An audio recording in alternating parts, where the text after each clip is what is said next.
talking creators like us who are new to building online businesses who have high value skill sets. How do we scale our monthly recurring revenue, or MRR, to give us the freedom we desire? That is the question, and this newsletter will give you the answer. Be sure to subscribe if these are the types of answers you seek. My name is Boise Gordon, and welcome to episode 28 of Boise Talks Business. Episode 28. The secret to building your community quickly. A conversation on community building and social media growth. Hello, everybody. Episode 28. So, for those of you who don't know, I actually released my giveaway on X earlier today. I'll likely wait until Friday to let it go out on the podcast/email, just to make sure that it runs its full course on X. So be sure to check it out. Just look me up, Boise Gordon, Boysie, Gordon, Gordon, and it should pop up. It is the last tweet that I have. Cool, but let's dig in. So in the last episode, I talked about the ideation side of starting a newsletter. Pretty much just coming up with the concept that'll work, and being sure that what you have is going to not only attract clients but be sustainable for you. And the point is to combine your passion with your profession. Like, take something that you really like talking about and somehow mesh it with your business or what you do. And that combo will make success easier, not just with the newsletter, but just in general. So when it comes to content creation, just work on that, and you should see some results. Today is kind of like building off of that. It's also similar to building with a lead magnet or educational course, similar to what I did today. And it's going to be just community building. I want to share with you a couple of strategies that I used to build my earlier communities and the same strategies I'm using to build the current one that I have. So let's dig in. So community building 101. First thing you need to know is the core of all community building. It's all about relationships. That's it.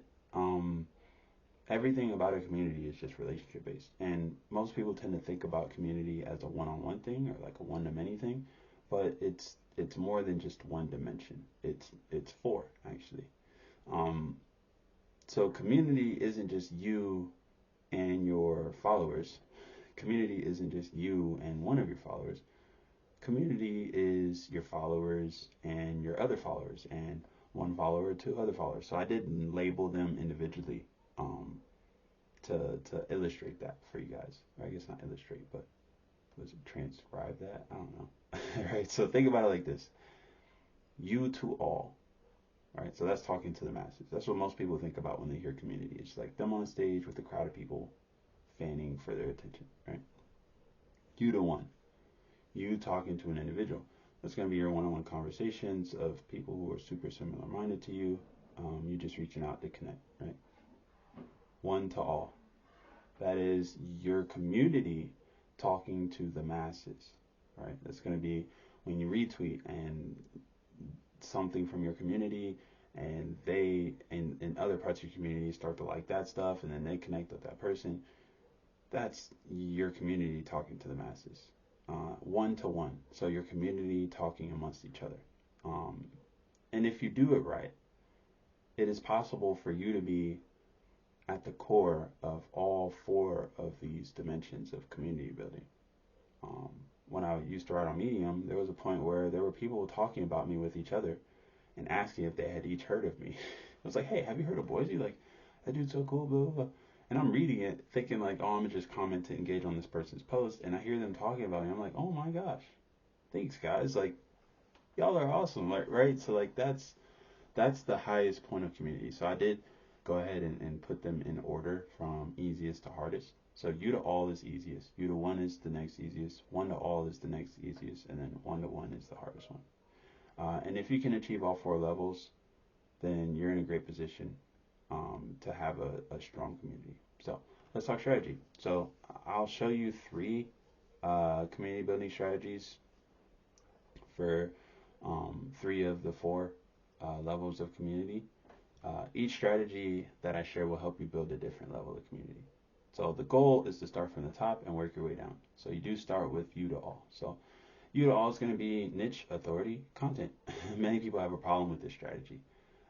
They feel like they have to wait until they reach a certain follower threshold to do it. or they have to have a crazy amount of money and capital so that they can lay on it, take a picture, and then post it. Like, no, this isn't about that, right? It's about how you speak, and it's about who you're speaking for. It's about communication. It's not just about what you have, it's about being able to articulate what you have in a unique way, right? So, with the right verbiage, you can actually accomplish you to all within a day. So, here are the steps. First, you find your niche.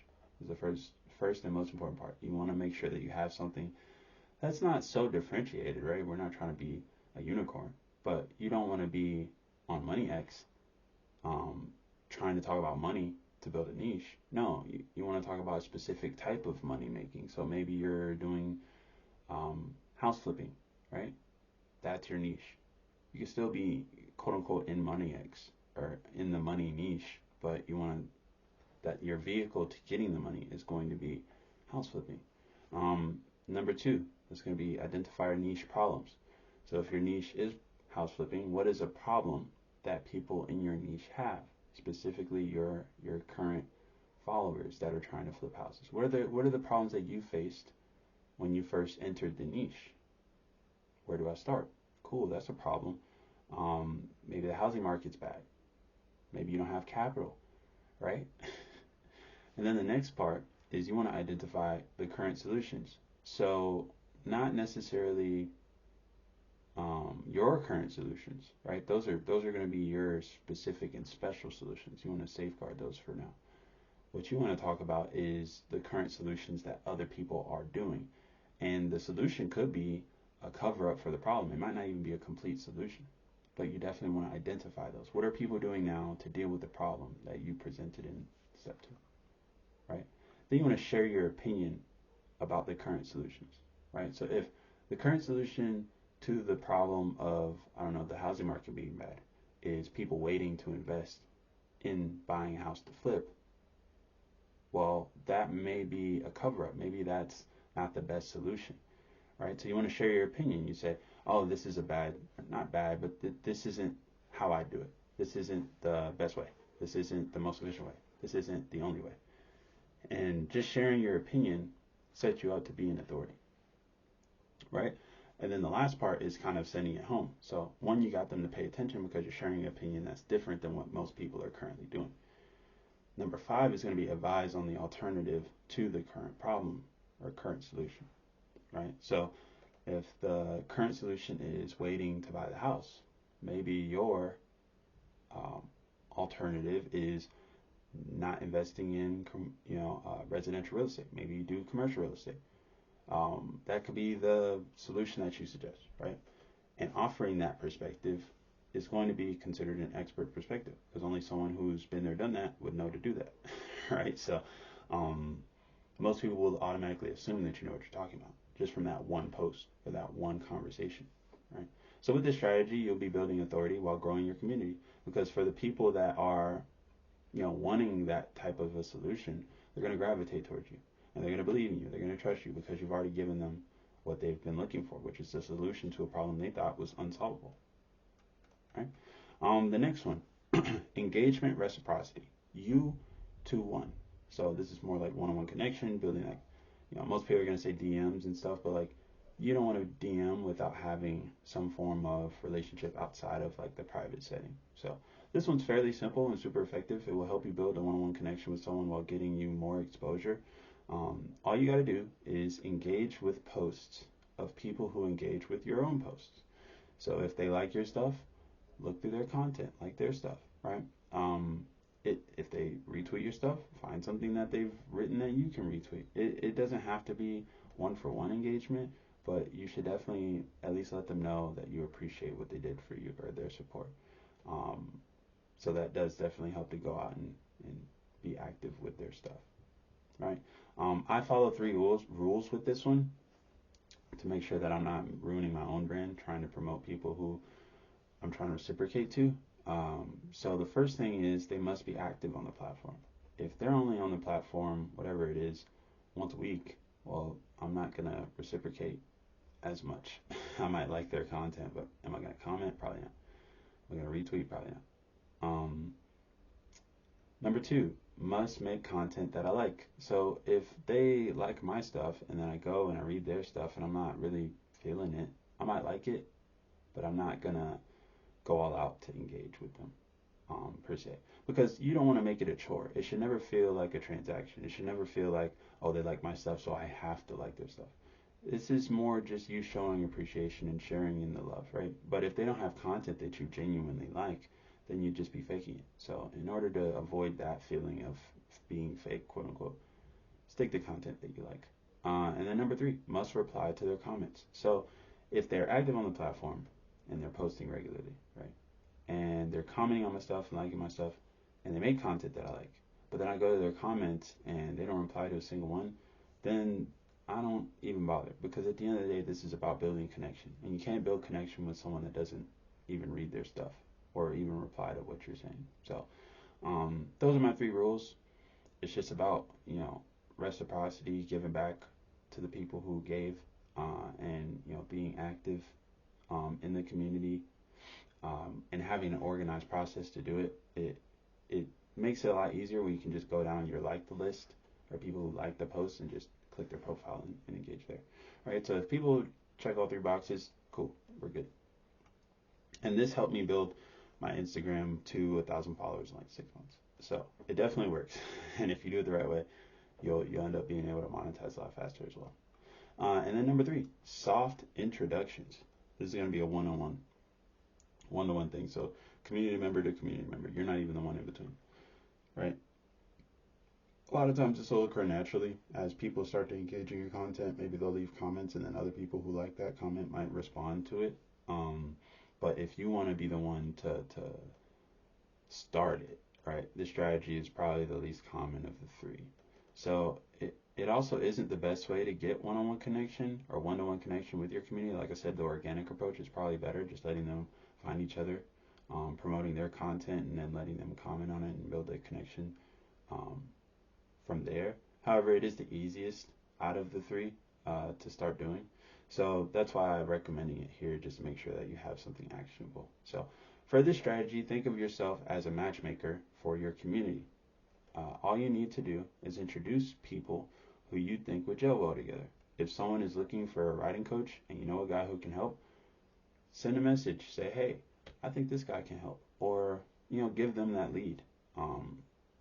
It doesn't hurt. If anything, it helps, because now you're at the center of why they even met, right? And if something good happens from that relationship, you're the person that set it up, right? So you have a little more leeway there, and then obviously people will always want to give back in some capacity. And then if someone likes to talk about the same niche as someone else, maybe you have two people in your community who love to talk about space, right? And they haven't ever seen each other's posts. It would be nothing to tag that person in the post that you liked as well, right? And then once again, they hit each other up and they're cool, right? Or they have another follower or another person in their community, right? Now your communities are intertwined. Another example, if two people live in the same city and like the same things, hook it up. Like I've seen it where people will say like, yeah, I'm in Germany, or like, yeah, I'm in Germany. I'm like, what city? And it's like, on spot, like, cool. Hook it up, like get them talking to each other, let them know that they both like the same thing. It's matchmaker, so like just have fun with it. It doesn't have to be like a super stringent process. If you think two people would mesh well, set it up, like let them know about each other, shout them out, tag them under each other's posts, like ask for their opinion about a post. It doesn't really matter how you do it, as long as you've been the connector there. And the more connections you can make like that, the stronger your community will actually become. Because everybody will be familiar with each other, and it'll be more of a group rather than you speaking to a crowd. So become the glue that provides opportunity and solves problems in your community. Soon after a couple of these instances, your community will blossom. However, these three strategies only scratch the surface. I did not go into like a crazy strategy. I just try to keep them simple and actionable. But if you are ready to build your community, then I only have 2 slots for May coming up. April slots are closed, so I'm not taking any more business now. And when the May slots open up, it'll probably be that first week, like the 7th of May.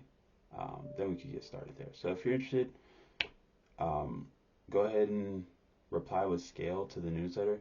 If you're a part of the podcast from a different platform, definitely send me an email at waitlist@boisegordon.com, and I'll be able to respond there and we can get everything set up. Cool. Well, thank you so much for listening. It's always a pleasure giving you guys some information. I just found these relevant to be, with my giveaway, being as, though it's for the purpose of building community. So, if you enjoyed this, definitely check out the giveaway. Like I said, just visit me on Twitter. It's Boise Gordon. Type that in the search bar. You should be able to see it pull up. Awesome. Well, enjoy the rest of your day, guys. Peace.